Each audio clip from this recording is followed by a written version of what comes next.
Seja bem-vindo ao Mentes que Brilham. Começamos o nosso programa com uma investigação que conclui que algas marinhas podem gerar antibióticos poderosos e combater o cancro. A investigação incidiu numa espécie de alga comum da costa portuguesa. A minha primeira convidada, Maria de Fátima Carvalho, do CIMAR, o Centro de Interdisciplinares de Investigação Marinha e Ambiental do Porto, a quem agradeço a disponibilidade de vir aqui ao Porto Canal, ao Mentes que Brilham. Estas algas que falamos e que usaram na vossa investigação são algas comuns, algas que temos na costa portuguesa. Penso, pelo que li, que são aquelas castanhas de grande dimensão. Ao mesmo tempo, há aqui uma relação com um tipo de bactéria específico e assim damos um mote para a nossa conversa. Então, eu primeiro gostava de agradecer muito o convite que me foi endereçado para estar aqui presente no programa e gostava de começar esta conversa chamando a atenção para no fundo, este estudo insere-se no contexto de uma problemática que estamos a assistir nos dias de hoje, que é o abrandamento na descoberta de novos fármacos. E, portanto, eu acho que é de conhecimento geral que o número de bactérias resistentes a antibióticos está a aumentar e, infelizmente, também o número de mortes por infecções com essas bactérias, o que faz com que seja muito urgente procurar novos antibióticos que possam fazer face a estas bactérias. Por outro lado, temos também o caso das doenças oncológicas, portanto o quadro continua também no sentido de um aumento no futuro deste tipo de doenças e, portanto, é sempre importante procurar novas terapias e também terapias que possam, de certa forma, potenciar as já existentes. Portanto, a procura de novos fármacos nestas duas áreas é realmente muito importante e o que significa que este tipo de investigação que está associada a este estudo, que é uma investigação de base, para procurar novas moléculas que possam no futuro vir a ter um potencial como um fármaco que possa vir a ser comercializado, é realmente uma investigação muito importante. Porquê? Porque é necessário nós termos continuamente um banco muito grande de moléculas que possam ser rastreadas depois, passar para ensaios pré-clínicos, clínicos, até chegar depois à parte da comercialização. E é preciso que as pessoas tenham um bocado a noção de que do grande banco de moléculas que existe, quando elas passam ensaios pré-clínicos, normalmente mais de 90% dessas moléculas são rejeitadas, porque não obedecem a determinadas propriedades que deveriam ter, ou porque são muito tóxicas, etc. Há uma série de razões pelas quais elas são rejeitadas. O que significa que para nós termos medicamentos a chegar ao mercado, nós temos realmente que partir de uma grande coleção de moléculas. E temos que as encontrar para isso, a primeira parte. E, portanto, este trabalho partiu um bocadinho dessa problemática. E outra coisa que eu gostava aqui de falar, que eu acho muito interessante e se calhar muita gente não tem essa noção, é que existem muitos fármacos que são produzidos por micro-organismos. E, portanto, existem realmente já no mercado vários desses fármacos e dentro destes micro-organismos produtores, as actinobactérias são um grupo de bactérias que realmente se destaca muito por essa capacidade. Elas já de há algum tempo são conhecidas pela comunidade científica por terem uma elevada capacidade de produção de compostos bioativos, compostos esses que podem servir, portanto, são moléculas que atuam de alguma forma noutros seres vivos, ou em células vivas, ou noutros micro-organismos. E estes micro-organismos fazem isto porquê? Porque eles no meio ambiente eles têm que se defender uns dos outros. Eles têm que eliminar os seus competidores, no fundo, têm também que resistir a fatores muito fortes, muito estressantes, físicos e químicos, e o que acontece é que, como resultado, eles produzem estas verdadeiras armas químicas que acabam depois por ser boas para nós também. Podemos ir recuperar sempre ali algumas. E, portanto, as actinobactérias têm realmente este grande destaque na sua grande produção, a sua grande possibilidade de produzir estes compostos. Elas são muito conhecidas pela produção de antibióticos, e existem vários antibióticos já no mercado que têm essa capacidade, por exemplo, estou aqui a lembrar-me da neomicina, vancomicina, tetraciclina, cloranfenicol, são tudo antibióticos produzidos por actinobactérias e que nós usamos ainda nos dias de hoje, e também têm capacidade de produção de vários compostos anticancerígenos. Portanto, isto é um grupo de bactérias que tem sido alvo já de muito interesse pela comunidade científica e no CIMAR, no meu caso em particular, eu tenho tido interesse num grupo mais específico, que são as actinobactérias marinhas. e as actinobactérias marinhas porquê? Porque estão muito menos estudadas, muito menos exploradas em relação às suas consortes terrestres, por assim se dizer. E portanto, o que significa que haverá sempre uma maior probabilidade de encontrar novas moléculas, porque é isso que no fundo nós andamos à procura, é de novas moléculas com propriedades antimicrobianas ou anticancerígenas que depois possam no fundo ajudar a alimentar este banco de moléculas que é necessário para tornar esta cadeia de procura de novos fármacos sempre ativa e portanto para que não haja esgotamento destes recursos de novas moléculas para rastreamento. E nas algas há exatamente esses compostos, não sei se o podemos dizer As algas por si só já são muito conhecidas pelo seu elevado poder biotecnológico. Elas têm também a capacidade de produção de vários compostos bioativos, alguns deles também antimicrobianos, anticancerígenos, e portanto elas já estão associadas a esse potencial. E uma coisa que nos despertou interesse foi tentar perceber algas com poder biotecnológico muito elevado. Vamos tentar perceber se as actinobactérias, que também têm um elevado poder biotecnológico, se até que ponto estão distribuídas em algas, até que ponto é que as algas podem ser uma rica fonte de actinobactérias e até que ponto é que essas actinobactérias nos podem depois fornecer também compostos bioativos. E a conclusão é que chegaram? E a conclusão foi muito interessante. Nós estudamos, portanto, uma alga castanha, que é muito comum aqui na costa portuguesa, pertence à espécie Laminaria ocroleuca, e esta alga, ela tem a capacidade de formar estruturas muito complexas, normalmente são conhecidas como florestas de kelp. E estas florestas são, na verdade, dos ecossistemas mais diversos e produtivos que se conhecem no nosso planeta. Portanto, elas próprias são uma fonte de grande diversidade. E, portanto, quando nós fizemos o nosso estudo, nós não sabemos o que é que estávamos à espera, na verdade. E tivemos uma grande surpresa porque verificamos que as algas, na verdade, esta espécie em particular, era muito rica em actinobactérias. Nós conseguimos, no laboratório, recuperar 90 actinobactérias com grande diversidade entre si e, portanto, este resultado para nós foi muito interessante, ficamos muito surpresos. A outra parte que também nós achamos que foi muito interessante foi perceber o potencial biotecnológico destas actinobactérias que nós recuperamos. E, portanto, fomos analisar a capacidade que elas tinham para produzir compostos antimicrobianos, ou seja, compostos que podem inibir o crescimento de micro-organismos que possam ser patogénicos, ou seja, que possam provocar doença ao ser humano, e usamos micro-organismos modelo, e também fomos analisar o potencial anticancerígeno, ou seja, a capacidade destas bactérias para produzirem compostos que possam inibir o crescimento de linhas solares cancerígenas. Nós, neste estudo, usamos duas linhas solares, o carcinoma da mama e o neuroblastoma, que é um cancro de alguns tecidos nervosos. Portanto, usamos estas linhas como modelo e os resultados realmente foram muito surpreendentes, porque nós verificamos que, a nível de atividade antimicrobiana, dos 90 isolados que nós obtivemos, metade tinha atividade antimicrobiana. E alguns atividade mais seletiva para fungos, outros atividade mais seletiva para bactérias, algumas espécies para ambas bactérias e para ambos tipos de micro-organismos e, portanto, e também verificamos que em alguns casos tínhamos grandes atividades inibitórias, portanto, alguns compostos eram mesmo muito inibitórios do crescimento de micro-organismos. Ou células cancerígenas.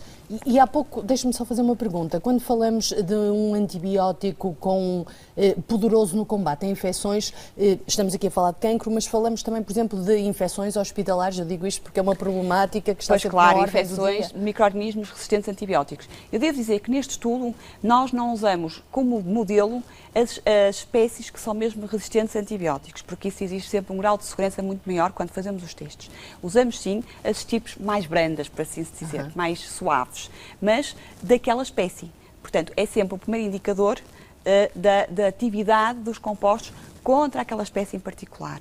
E, portanto, a nível de antimicrobianos, achamos que os resultados foram muito interessantes. A nível de anticancerígenos, também achamos, porque nós vimos que haviam 28 isolados que tinham atividade anticancerígena ou contra o carcinoma da mama ou contra o neuroblastoma, Também alguns eram seletivos, uns tinham mais atividade contra uma linha celular do que em relação a outra, outros atuavam em ambas as linhas e nós tivemos também algumas atividades muito significantes. Nós, em alguns isolados, eles foram capazes de inibir o crescimento de linhas celulares cancerígenas em mais de 80%, o que é uma coisa muito interessante. E também em alguns isolados nós testamos uma linha celular normal, portanto dita não cancerígena, para tentar perceber um bocadinho se esses produtos que estavam a ser sintetizados pelas actinobactérias poderiam, de certa forma, ser tóxicos para células saudáveis. E, em alguns casos, nós verificamos que não eram tóxicos, ou seja, a porcentagem de inibição dessas células era muito baixa e, portanto, achamos que isso era um resultado bem muito interessante. Uma curiosidade, nós estamos aqui a falar destas algas castanhas que deram mote ao estudo, mas poderemos pensar que existem outro tipo de algas com as mesmas características ou, se calhar, outras algas com características que possam ser aplicadas a outro tipo de patologias ou doenças? É muito possível. Aliás, este estudo só nos incentivou agora a ir procurar investigar novas algas, mesmo castanhas, vermelhas, há diversos verdes. Portanto, porquê? Porque achamos que estes resultados foram tão encorajadores que eu acho que vale a pena procurar realmente este grupo de bactérias noutras algas e também alargar o espectro de ensaios que se possa fazer, não só antimicrobianos ou anticancerígenos, mas também para outro tipo de patologias, como referiu. Podemos alargar estes ensaios a nível de laboratório e perceber se estes micro-organismos têm realmente potencial para produzir substâncias que possam atuar depois noutras patologias. Sem dúvida, isso é agora, digamos, todo um mundo que está à nossa frente que podemos explorar. Que é um trabalho inédito, que é um trabalho promissor. Nós estamos mesmo a esgotar o nosso tempo. Apenas de referir que ele foi publicado na revista científica Fronteiras em Microbiologia. Uma curiosidade, eu sei que no CIMAR vocês têm bastante trabalho nesta área, mas a nível, se calhar, nacional ou internacional, há muito trabalho feito ao nível das bactérias marinhas ou ainda há um espaço muito grande para explorar? Já há bastante trabalho feito a nível de actinobactérias marinhas, portanto já há bastantes estudos, já temos vários tipos de amostras marinhas a serem exploradas, só que o mar é uma coisa muito grande. Claro. E, portanto, haverá sempre outros nichos que não estão devidamente explorados. Por exemplo, a nível das algas, havia muita pouca coisa explorada a nível de micro-organismos associados a algas. O que se encontra mais na literatura é a exploração de fungos associados a algas. Actinobactérias muito pouco. Isso também foi uma coisa que nos interessou. E, portanto, há realmente aqui ainda um grande mundo por explorar a nível de actinobactérias marinhas, obviamente. Maria de Fátima Carvalho, gostava de ter mais tempo para conversar consigo, por isso deixo o convite para voltar cá a falar-me de mais uma investigação de CIMAR nesta área. Neste programa já não tenho mais tempo, foi um gosto. Muito obrigada. Muito obrigada, então. Vamos agora seguir para os exteriores, ainda a falar de saúde. Conhecemos um estudo que mostra que animais de companhia podem servir como um alerta para o aparecimento de doenças oncológicas. O estudo prova que, mais uma vez, os animais podem ser mais do que os melhores amigos. Podem servir de alerta para a eventualidade de doenças oncológicas. Os cânceres nos animais, né, estão no mesmo local dos cânceres nos humanos, acontecem no mesmo local. E foi isso que nós conseguimos com esse estudo. Né? Nós fizemos a georreferenciação dos casos de linfoma nos cães, né, e fizemos uma correlação com os linfomas nos humanos e vimos que estão correlacionados. Sabendo que 70% dos casos de cancro são originários de poluição, de fatores externos, né? Nós podemos inferir que os animais podem servir como um alerta. São uma espécie, como lhe chama a investigadora, de sentinelas ambientais e por isso o conselho que deve ter em conta. Um tumor no cão, né? Leve ao veterinário, faça diagnóstico e veja que tipo de tumor que é. Né? E isso nós conseguimos ter mais informação que pode ser um alerta para que tenha um perigo, né, na casa, no ambiente, e que o humano seja alertado para isso. Serve como um alerta, não é uma condenação, né, que você tenha um cão que tenha um linfoma, é que você também vai ter linfoma, mas pode servir de alerta que esteja alguma coisa a não correr tão bem. Os investigadores estiveram no terreno cerca de 5 anos a avaliar a relação do linfoma nos humanos e nos caninos da área do Grande Porto. Nós levantamos o diagnóstico a partir do Registro Oncológico Nacional do Norte, o RORENO, né, que nos facultou os dados, e foram 1.242 casos diagnosticados entre 2005 e 2010. Né? E os cães, nós também trabalhamos com 504 casos da Grande Porto, cedidos gentilmente por vários hospitais veterinários, Hospital Veterinário da Universidade do Porto, o PVET, e outros hospitais e laboratórios veterinários. O estudo é resultado de uma parceria entre o Instituto de Saúde Pública do Porto e o Instituto de Ciências Biomédicas Abel Salazar. Em estúdio, seja bem-vindo à segunda parte do nosso programa. É meu convidado agora, Tiago Sá, que foi escolhido para a lista dos 30 melhores talentos europeus com 30 anos ou menos. A seleção é da revista Forbes e aplica-se à categoria de empreendedores sociais. Tiago Sá é fundador de uma startup que dá apoio às decisões agrícolas. Muito obrigada por vir aqui ao nosso programa Aumentos que Brilham. Já vamos falar desta distinção da Forbes, mas se calhar começávamos por explicar e conhecer um bocadinho melhor este sistema de apoio à gestão agrícola. Como é que ele funciona? Claro que sim. Muito obrigado pela oportunidade de estar cá e falar desta solução que estamos a desenvolver. No fundo, o Wise Crop apresenta-se como o sistema operativo da agricultura. O que é que isto quer dizer? Nós tentamos fazer uma analogia simplista com aquilo que é o Microsoft Windows, por exemplo, que todos temos no computador. No fundo, não é mais do que uma interface à qual eu acedo depois de fazer o meu login no computador, e através da qual tenho o acesso a diferentes aplicações. Ora, cada aplicação foi desenvolvida para um propósito muito específico.